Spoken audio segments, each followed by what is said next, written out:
Me atrevo a decir que todos aquí, por lo menos una vez en la vida, hemos probado la Coca-Cola. Digo, es una bebida mundial y te la encuentras en cada tienda de la esquina. Aún en la tienda en la que menos te imaginas que pudieran vender una Coca-Cola, ahí está la Coca-Cola. Y la razón que esta bebida es tan famosa es obviamente por su sabor. Tiene un sabor muy peculiar, un sabor, no solo es su sabor, sino te refresca de una forma única, como no lo hacen muchos refrescos. Y apela mucho al gusto de las personas. Entonces, es una bebida mundial, es una bebida famosa y es una bebida que le gusta a todos. Y si no a todos, a la gran mayoría. Pero yo me pregunto, es más, incluso me atrevo a decir esto, que no importa al lugar a donde vayas, si es a China o a Japón o a España o a Canadá, a donde sea que te encuentres una Coca-Cola, algo que la distingue también es esto, que sabe igual. Una Coca-Cola en México sabe igual en Estados Unidos. Y sobre todo nos gusta más cuando está bien fría. Y la pregunta que tengo es esto, ¿qué pasaría si hubiera un día que vas a la tiendita, compras tu Coca-Cola bien fría, te la tomas y te das cuenta que esta ya no guarda el sabor que la distingue? Que sabe más como a Pepsi Cola o esas otras marcas de cola que tratan de imitar su sabor, pero que en realidad sabes que no han igualado el sabor. ¿Qué pasaría? Lo más seguro es que que dijeras, bueno, igual hay un error, pero vas a otro lugar y lo mismo, y luego te vas a otro país y lo mismo, el sabor ya cambió. Y es tan notable al paladar de cualquiera que la tome y que dices, no, aquí ya cambió, aquí no hay de otra, ya cambió el sabor. Y lo más seguro que si eso pasaría es porque lo que cambió fue la fórmula de la producción de la Coca-Cola. Hay una fórmula secreta que es lo que la distingue y que la hace tan peculiar, tan auténtica, tan distinta de otros refrescos de cola. Y es esa fórmula la que la mantiene y la ha mantenido por generaciones. Yo no recuerdo cuándo fue la primera vez que tomé Coca-Cola, pero desde que tengo memoria puedo decir que a los 6 años recuerdo verme tomando una Coca-Cola, y son 30 años los que llevo tomando Coca-Cola y a mí me sabe igual. Puedo decirles con certeza que por lo menos una vez al año siempre me he tomado una Coca-Cola y me sabe igual. ¿Y por qué les digo todo esto? Porque es precisamente una alteración a la fórmula de la Coca-Cola la que nos haría dudar de volver a comprar otra Coca-Cola.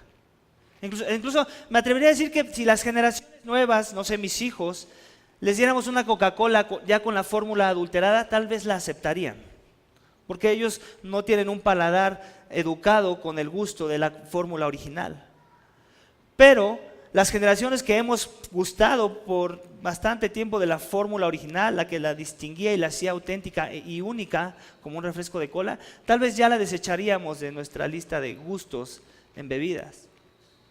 Y es precisamente por eso, porque la fórmula fue alterada, porque la fórmula cambió. Hay algo en la fórmula que se le agregó o que se le dejó de echar que hace que ya no conserve ese sabor. ¿Y por qué les cuento todo esto? Es porque algo parecido vamos a ver aquí en la carta de los Gálatas.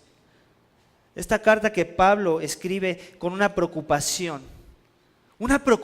de una alteración de una fórmula tan valiosa y más valiosa aún que la de la Coca-Cola. En sus viajes misioneros, Pablo sembró iglesias. Estas iglesias las sembró en muchas regiones, una de ellas la región de Galacia. Y la fórmula que enseñó para beneficio y frescura espiritual no fue la de la Coca-Cola, sino la de la salvación de las almas para que los hombres sean salvos y reconciliados con Dios. Una salvación que viene por medio de una persona y su nombre es Jesucristo. La fórmula de la salvación que dice esto, que Cristo más nada es igual a salvación. La gracia de Dios más nada es igual a salvación. Esa es la locura del Evangelio. Las iglesias de Galacia que Pablo plantó habían comenzado a agregar elementos a la fórmula de la salvación, motivados por gente infiltrada, judaizantes, que querían añadir la ley a esa fórmula de la salvación. Esta salvación que Pablo predicaba y que era por gracia, por medio de la fe en la obra redentora de Jesucristo. Mientras preparaba mi sermón me acordaba de una definición de gracia que me gustó. Muchas veces conocemos o hemos escuchado que la gracia es un regalo inmerecido. Y hay una definición que me gusta más para definir la gracia. La gracia es un regalo demerecido. Demerecido. ¿Qué quiere decir? Que todo lo que merecíamos que Dios nos diera, no nos lo dio, sino más bien nos dio todo lo contrario. No merecíamos que nos diera su amor y nos dio su amor. No merecíamos que nos diera perdón y nos dio perdón. Merecíamos que nos diera su justicia y no nos dio justicia. Merecíamos ira y nos dio misericordia. Es demerecida la gracia. Nadie la merece. Estos judaizantes querían añadir la circuncisión como una manera, como una marca a la salvación. No estaban negando que Jesús fuera el Mesías, no. No estaban negando la fórmula como tal. El problema no era ese. Lo único que estaban haciendo era agregar a la fórmula, lo cual provocaría que ésta perdiera su esencia original y como resultado dejara de ser la salvación que Dios proveyó para gloria de su nombre. Estos judaizantes, al hacer esto, estaban tratando de complacer a los hombres. ¿De qué forma? Por un lado, a los cristianos que creían que Jesús era el Mesías, para decir, mira, es que no estamos negando al Mesías. Y por otro lado, a los religiosos de la sinagoga, como diciendo, mira, es que estamos agregando la ley de Moisés a la salvación esta. De alguna forma querían evadir la persecución que se estaba generando a causa de la salvación que Dios reveló a los apóstoles de Jesucristo. Pero Pablo sabe que el engaño de esta fórmula que promete una falsa salvación es muy sutil. Es sutil. Y que apela al orgullo del corazón del hombre. Por consiguiente decide enviarles esta carta a las iglesias de esta región para reprenderlos, para animarlos a regresar a la fórmula original que Dios diseñó para la salvación de las almas, la cual trae libertad y no esclavitud. Libertad a los cautivos y no esclavitud. El título de mi sermón es este: un saludo con la gracia del Evangelio y la gloria de Dios. La carta que escribe Pablo contiene un saludo muy corto, que es también un saludo muy poco común por parte de Pablo cuando escribe sus cartas, donde en versículo 1 les da una defensa sobre la autoridad que él posee para escribirles esta carta. Leemos nuevamente versículos 1 y 2. Pongan sus ojos en sus Biblias. Dice Pablo, apóstol, no de parte de hombres ni mediante hombre alguno, sino por medio de Jesucristo y de Dios el Padre, que le resucitó de entre los muertos. Y todos los hermanos que están conmigo a las iglesias de Galacia. Así que Pablo escribe a los Gálatas con toda la autoridad de un apóstol de Cristo. La autoridad que Pablo y de la que él se ampara es esta: de la de Dios, no de hombre, ni de hombre alguno, ni de voluntad de hombre alguno, sino la de Dios. Ni de otros apóstoles siquiera, sino que él mismo quiere dejar bien en claro en su carta que la autoridad del apostolado que él posee viene de parte de Jesucristo mismo y de Dios el Padre, que lo resucitó de entre los muertos. Pablo, al igual que Pedro, tuvo un gran impacto impacto al ver al Cristo resucitado. Esto transformó sus vidas de una forma radical, como lo vimos en el último capítulo de nuestra serie de Marcos, que trató de la resurrección precisamente. Aquí también Pablo inicia su carta haciendo referencia a esa resurrección, la cual es un elemento esencial del Evangelio de Jesucristo, que le fue encomendado a predicar de parte de Jesús mismo, cuando le apareció en el camino a Damasco, los que hemos leído esa parte de la historia. Pablo, al mencionar su apostolado, está dejando ver de forma implícita la gracia de Dios sobre su vida. Está implícita, ahí no la menciona, pero la podemos ver.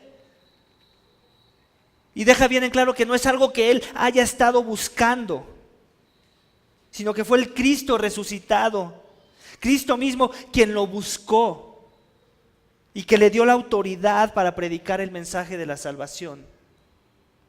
Al mencionar la resurrección de Cristo en versículo 1, Pablo está transmitiendo desde el inicio de su carta la motivación detrás de esta exhortación, que es el Evangelio mismo. Es su única motivación. Él no tiene nada más por qué molestar a la iglesia de los Gálatas.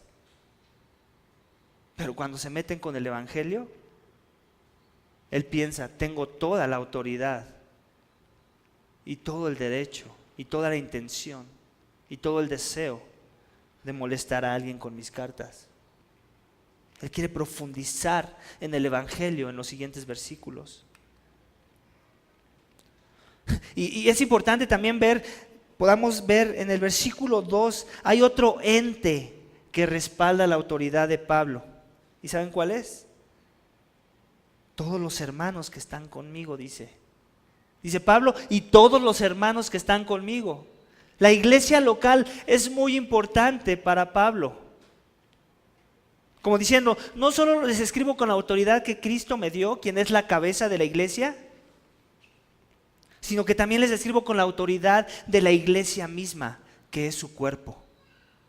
¿Se dan cuenta? La eclesiología de Pablo es muy clara cuando se refiere a temas de autoridad. Contrario a lo que pasa, desgraciadamente, en la mayoría de nuestras iglesias hoy en día, donde se pasa por desapercibido la aprobación de la iglesia, se pasa por desapercibido el liderazgo de una iglesia, se pasa por desapercibido que la iglesia tiene cierta autoridad para representar a Cristo y su reino en esta tierra, donde se ve como un organismo común que si no me complace, entonces lo desecho, como si fuera una chancla de esas que ya no me quedan, en vez de verla como lo que es la columna y el sostén de la verdad. La columna y el sostén de la verdad. Pablo tiene bien en claro que la iglesia local es esencial para el cuidado de la doctrina y para exhortar a los creyentes que se desvían de la verdad. Pablo de una forma directa está haciendo alusión a la gracia que recibió de parte de Jesucristo y que es por eso que menciona su autoridad. Mi autoridad no viene de mí, viene de Él. Cuando él era antes perseguidor de la iglesia de Cristo, ahora era esclavo de Cristo y su iglesia. Y como dice el primer punto de mi sermón, la gracia mostrada al remitente es anunciada al destinatario. Pablo es muy intencional en iniciar su carta con este tema de la gracia, el cual reforzará en los siguientes versículos que veremos. Ya que es precisamente la gracia la que los Gálatas estaban perdiendo como fórmula para la salvación. La gracia, que era la parte esencial de la fórmula, era lo que estaban perdiendo. Es como si la Coca-Cola perdiera el azúcar que la endulza. No importa qué le pongas a la fórmula de la Coca-Cola, quítale el azúcar y te sabe a agua mineral, me imagino. La audiencia original de Pablo está implícita en la carta, más bien es muy explícita en la carta. Al final del versículo 2 dice que esta carta es para las iglesias de Galacia, iglesias plural. No la iglesia de los Gálatas, sino una región de iglesias en Galacia. O sea, muchas iglesias que él plantó, por decirlo así, es la Ciudad de México. Las iglesias de la Ciudad de México. No solo una, sino más de una. La salvación personal de Pablo estaba permeada por la gracia de Dios, permeada. Y es precisamente lo que quiere comenzar a comunicar a las iglesias de la región que él sembró. Y que al parecer estaban olvidándose de este elemento tan importante que era la gracia. Y es por eso que en versículo 3 menciona la palabra mágica a los Gálatas. La palabra mágica de la verdadera teología cristiana. Gracia a vosotros y paz de parte de Dios nuestro Padre y del Señor Jesucristo. Imagínense por un momento que alguien les asigna la tarea de cortar el pasto de un campo entero de fútbol. Y que la herramienta que les dan para cortar ese pasto es un corta uñas. Entonces ustedes empiezan a cortar el pasto, terminan el primer metro cuadrado, no sé cuántos metros cuadrados tenga un campo de fútbol, pero me imagino que son bastantes.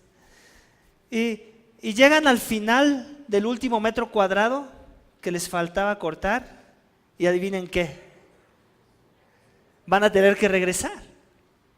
Porque lo más seguro es que el tiempo que les tomó llegar al último metro cuadrado fue suficiente para que el primer metro cuadrado que empezaron a cortar creciera lo suficiente como para que se viera que no cortaron el pasto. En otras palabras, se convertiría en una tarea interminable y absurda. Seguramente terminarían aventando ese cochino corta uñas, que se darían cuenta que nunca podrían completar la tarea. Es inútil cortar el pasto con un corta uñas. Y era así como el judío quería ganar el favor de Dios, como con un corta uñas, como diciendo, la ley es mi corta uñas que me va a poner a cuentas con Dios. Como pensando, es la ley con la que yo voy a ganar aceptación delante de los ojos de Dios. Que yo me vea bueno, que mis obras de justicia cuenten más, como si poniéndolas en una balanza, aquí están mis obras malas, aquí están mis obras de justicia, y las obras de justicia deben de ganar en peso a las obras malas. Es como ellos quisieron interpretar la ley de Dios. Pero por las obras de la ley nadie será justificado delante de los ojos de Dios. Nadie, la Biblia es clara en eso. Dios en su gracia sabía que ellos no podrían lograr complacer al Dios vivo con obras de justicia, obras muertas, obras teñidas de pecado, porque nuestros corazones tienen pecado y son engañosos. Y aún a veces cuando hacemos obras buenas, muchas veces la intención detrás no es la de glorificar a Dios, es glorificarnos a nosotros mismos. Pero Dios en su gracia hizo lo que dice el versículo 4, pongan atención. Jesús, que se dio a sí mismo por nuestros pecados para librarnos de este presente siglo malo, conforme a la voluntad de nuestro Dios y Padre. Jesús, Cristo es la provisión que Dios nos dio para salir de la esclavitud de las obras que nunca nos reconciliarían con Dios, nunca, sino por el contrario nos alejarían más de Él. Es como si Cristo fuera esa podadora eléctrica que nos ayuda a cortar el pasto de forma eficiente y que hace el trabajo por nosotros, en realidad.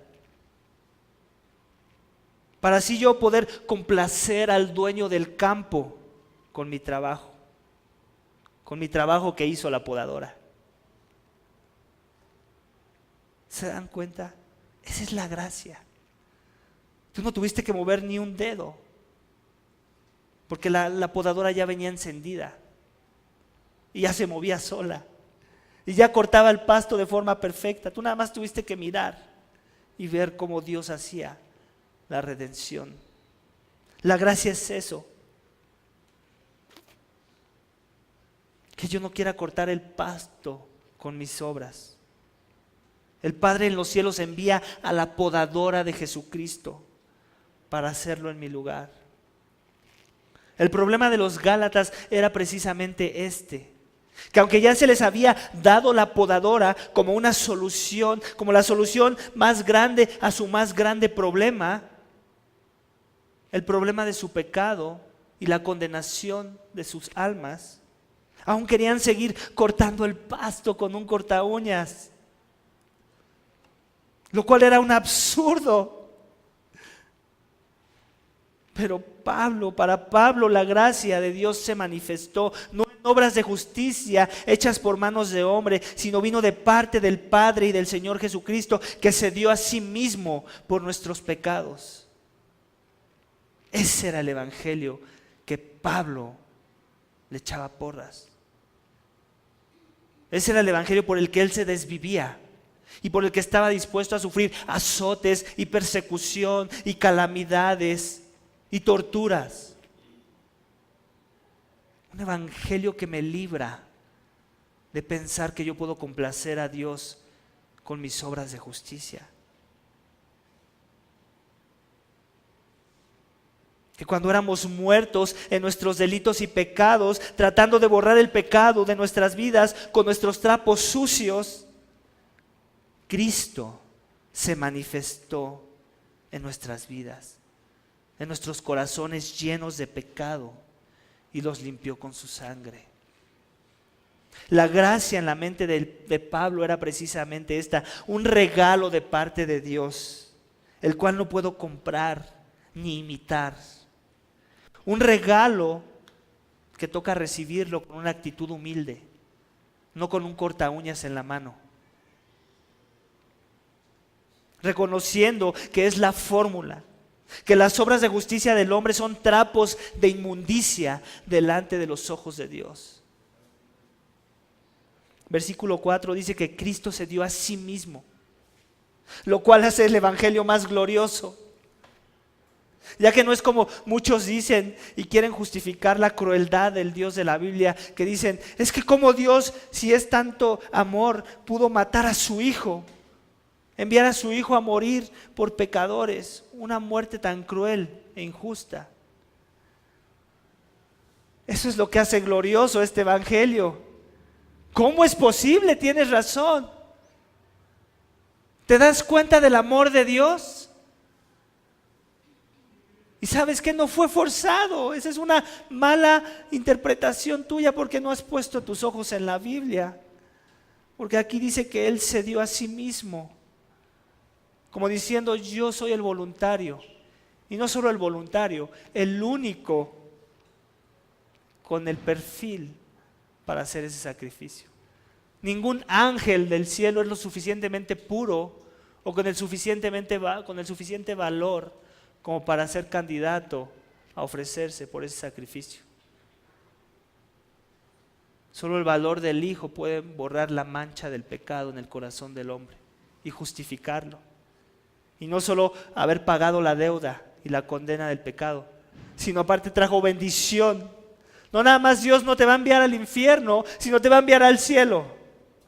No nada más Dios no va a derramar su ira por tus pecados, por tu rebelión, sino te va a amar y te va a hacer hijo suyo, te adopta en su familia y te da la gracia. Te da toda bendición espiritual en los lugares celestiales en Cristo. Ese es el evangelio.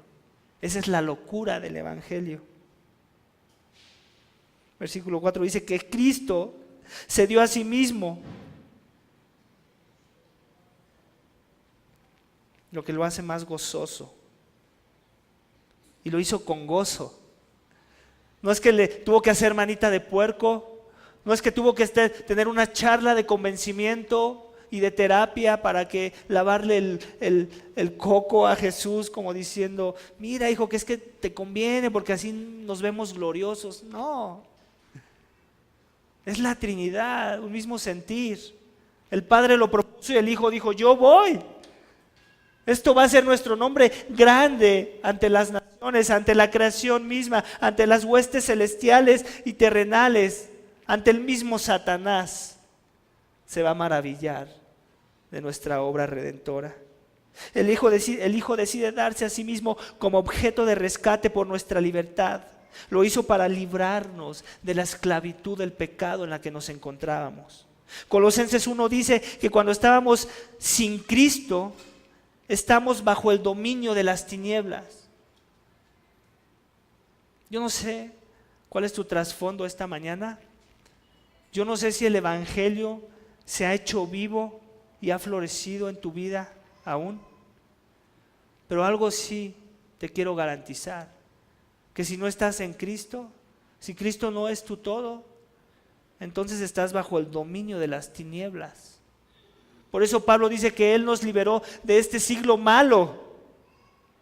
Tú puedes pensar, no, es que no, mi vida no es tan mala, llevo una buena vida.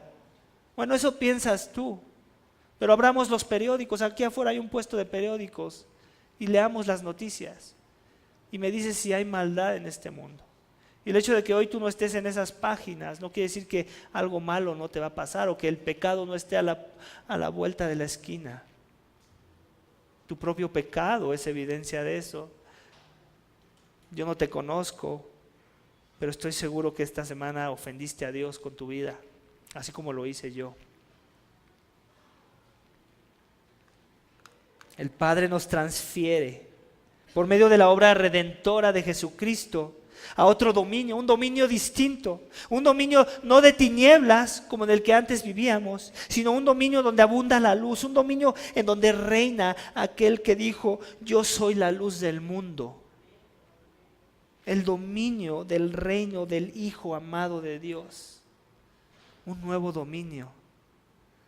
Eso es lo que consume a Pablo, un perseguidor, sucio pecador, legalista, que se creía bueno, que creía que seguía a Dios en su parecer.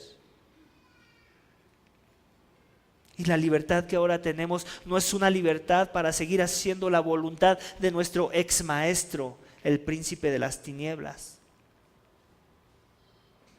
Si Cristo te ha dado la libertad, que es por medio de la gracia, que es por medio de la fe, ahora tu maestro es el de la libertad para obras de justicia. Ahora eres el esclavo del justo, que es Cristo. Esclavo del justo, que es Cristo. No es que has dejado de ser esclavo, sino ahora eres esclavo de un mejor maestro. No eres esclavo, no eres libre como decir, ahora vivo para mí. Si ya no eres esclavo de las tinieblas, pasas a otro dominio de esclavitud. Eres esclavo de la justicia, para buenas obras, para gloria de su nombre.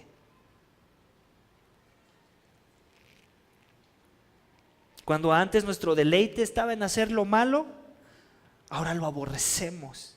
Y encontramos nuestro deleite en Jesús y en las obras que hacemos conforme a la voluntad de Dios, que de por sí Él ya preparó de antemano para que anduviésemos en ellas, dice el libro de los Efesios. O sea que si algo bueno alguien ve en ti, tú deberías de ser muy hábil para decirle, ¿sabes qué? Es que no soy yo. Fue Cristo y su evangelio, fue su gracia. Y eso testifica de su nombre.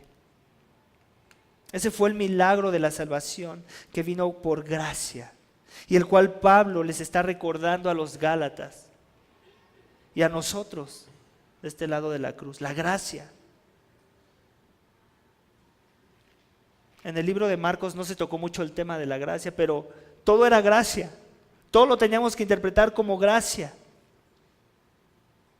Una gracia que fue enviada no porque hombre alguno haya estado buscando a Dios, sino porque se reveló hace más de 2000 años atrás conforme a la voluntad de nuestro Dios Padre, como dice el versículo 4. Es Dios que la envió por su propia voluntad y beneplácito. Aquí no había nadie que estuviera buscando a Dios. Me entristece mucho cuando a veces escucho a las personas decir, no, es que yo siempre he buscado a Dios. Mentira. La Biblia dice que no hay quien busque a Dios, ni siquiera a uno. Y si has buscado a Dios, tal vez sí, a tu parecer. Es un Dios, un pigmento de tu imaginación que te has formado y que no se le llama Dios, se le debería de llamar un ídolo. Porque cuando yo busco a Dios conforme a mi parecer y mi pensar y mi creer y mi opinión y mi sentir, ese no es Dios. Ese soy yo. Ese soy yo haciéndome Dios. Yo poniendo el estándar. Cuando Dios se revela, es cuando nos damos cuenta y nos vamos para atrás y decimos, wow, no conocía a Dios, como Job dijo cuando le pasó lo que le pasó. En otras palabras les está diciendo, la paz con Dios no vino a ustedes porque ustedes sean muy buenos en buscar la paz, sino que vino por gracia, la cual es el regalo demerecido que no se puede manufacturar con ordenanzas o con leyes o con obras. La gracia de Dios no da cabida al legalismo religioso que busca hacer las cosas en nuestras propias fuerzas, estableciendo nuestras propias reglas para ganar el favor de Dios por nuestros propios méritos. La gracia de Dios es trabajar en el poder de Dios, bajo las reglas de Dios, sabiendo que ya hemos ganado su favor por los méritos de Jesús. Esa es la gracia. Yo no añado nada a esa fórmula o le quito nada a esa fórmula.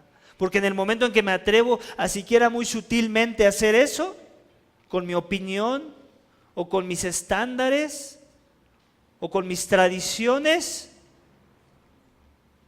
estoy cayendo en cosa grave. Cosa grave que vamos a ver la siguiente semana y no me quiero adelantar. Este es el abismo que separa el cristianismo genuino de la falsa religión. Y es un abismo, en serio. Muchos piensan, es que todas las religiones son iguales. No es cierto. En este mundo nada más hay dos religiones. La religión de Él lo hizo todo, Él cortó el pasto, y la religión de yo traigo un corta uñas para ver cómo puedo cortar el pasto. Solo dos religiones en este mundo, no más. La falsa religión nos enseña que hay algo que puedo hacer para ganar el aprecio de Dios. Mientras que la religión de la gracia nos enseña que Dios lo hizo todo por nosotros y que no hay nada que podamos hacer para mejorar la fórmula de la salvación. Tristemente me atrevo a decir que la mayoría de las iglesias de nuestros días tienen tintes de legalismo, más tintes de legalismo que de la gracia de Dios. Y tristemente el pecado es tan sutil en la iglesia legalista que la mayoría van a tomar el estandarte de la santidad de Dios para disfrazar su legalismo. Y cuando digo la iglesia, me refiero a los congregantes, a las personas. No es como que la iglesia puso el estandarte, no, son las personas. Y su corazón engañoso de creerse buenos. Personas que predican la gracia, pero que demandan la ley para salvación. Tú te preguntarás, entonces, pastor, ¿me estás diciendo que aquí en Iglesia Vertical no hay un celo por la santidad? No estoy diciendo eso, sí la hay. De hecho, creemos que de los atributos de Dios, uno de los que más se exalta en la Biblia es ese. La Biblia dice que Dios es santo, santo, santo, como no lo dice del amor, ni de la justicia, ni de la misericordia. Créeme que tenemos el ojo bien puesto en la santidad. Pero la santidad de Dios no anula la gracia, sino que la magnifica. ¿Quién puede estar en su presencia?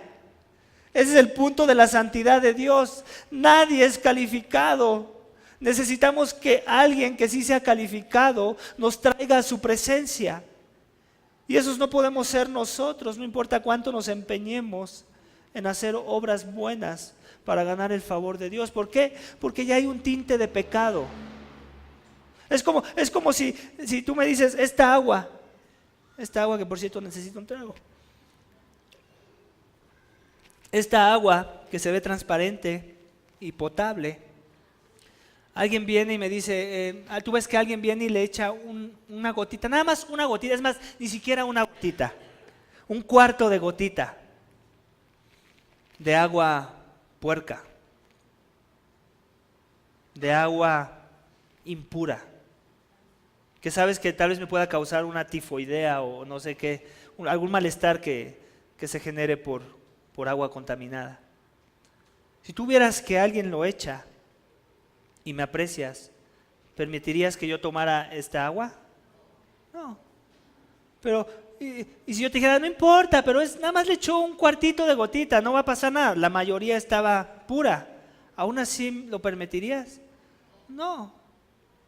¿Por qué? Porque sabes que no basta con que entre un cuarto de gotita de agua puerca para contaminar toda el agua. Y eso es lo que pasa cuando queremos ganar el favor de Dios con nuestras buenas obras. Estamos asumiendo que no hay maldad en nosotros de por sí. Estamos trabajando bajo esa asunción. Y ese es el error. Dios dijo que hay maldad en nosotros. Hay maldad oculta que la única forma de que se salga a la luz es que el Hijo nos la revele. Y ese es el problema muchas veces de no entender la gracia. Que si Dios es tan santo, que no importa si nada más tengo una pizca de maldad en mi corazón, no soy acepto delante de sus ojos. Necesito que alguien limpie esa maldad, que alguien borre mis transgresiones cometidas. Y esa es la cruz. Ahí se clavó todo. El Hijo llevó las cargas, el Hijo llevó nuestros azotes. Él fue vituperado, porque así es como Dios demandaba tratar a aquellos que no merecían estar en su presencia, porque Dios es santo. Él nos dio el regalo demerecido de Dios, lo contrario a lo que merecíamos. Sin embargo, cuando esta santidad que decimos buscar como iglesia genera raíces de orgullo en mi corazón en vez de más humildad, entonces podemos inferir que el creyente está buscando verse justo por motivaciones erróneas y no para exaltar esa gracia que Dios le dio, sino más bien empezará a practicar un legalismo que es para su propia gloria y no para la gloria de Dios. Ya que la gracia debe de provocar santidad que nos lleve a vivir para la gloria de Dios, como dice el versículo 5. Que dice, a quien sea la gloria por los siglos de los siglos. Amén. La gracia del Evangelio es el punto a resaltar en el saludo de Pablo y con el cual comienza su escrito a los Gálatas. Ya que sabe que esta misma gracia es la que ellos están perdiendo como fundamento de su fe. Y es por eso que el punto número 2 de mi sermón es precisamente este: la gracia como fundamento y para gloria de Dios. Es la gracia. Hay un libro de Charles Spurgeon que les animo a leer, si no es que no lo han leído, que se llama Todo por gracia. Todo por gracia, es buenísimo el libro.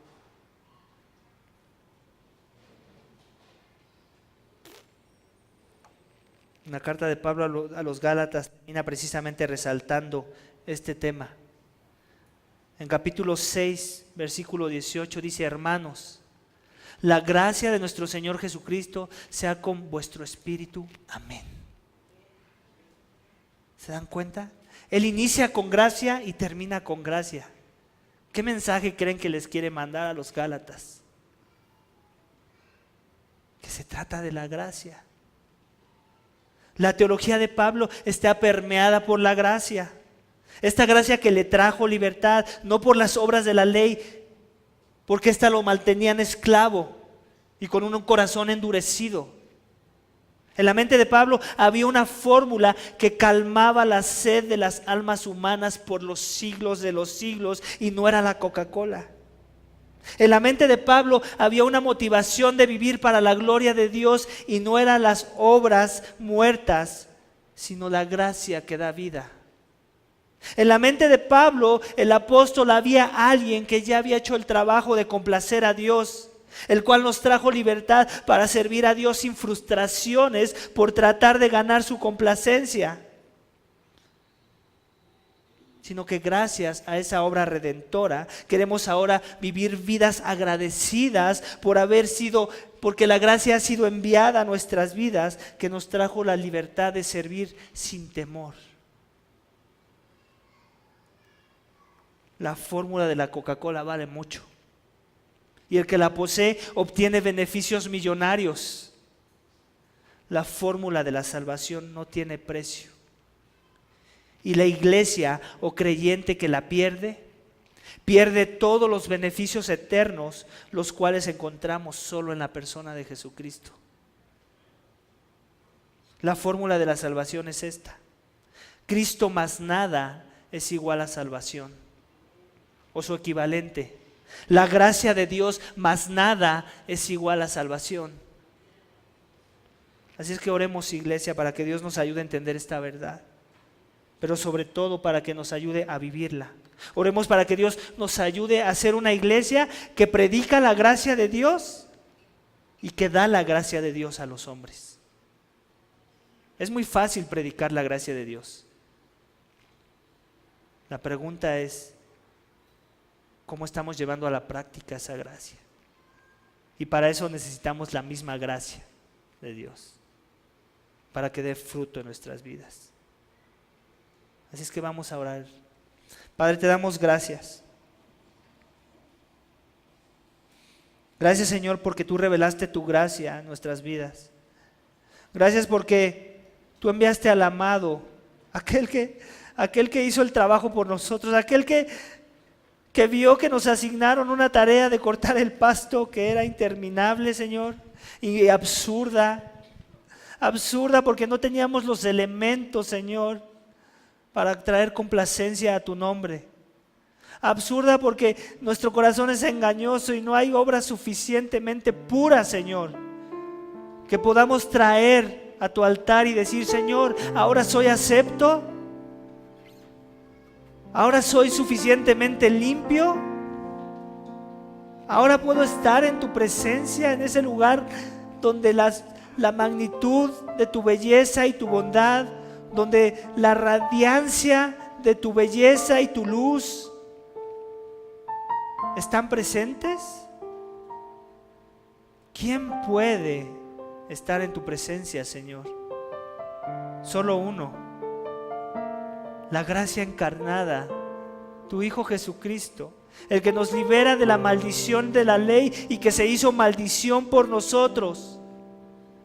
Aquel que fue clavado en un madero para que nosotros tuviéramos libertad y ser llevados cautivos, pero no a un maestro malo, no al príncipe de las tinieblas que nos tenía atados y esclavos a deleitarnos a lo que es contrario a tu persona, nuestro pecado, que solo alimenta la carne y nos hunde y nos separa de ti.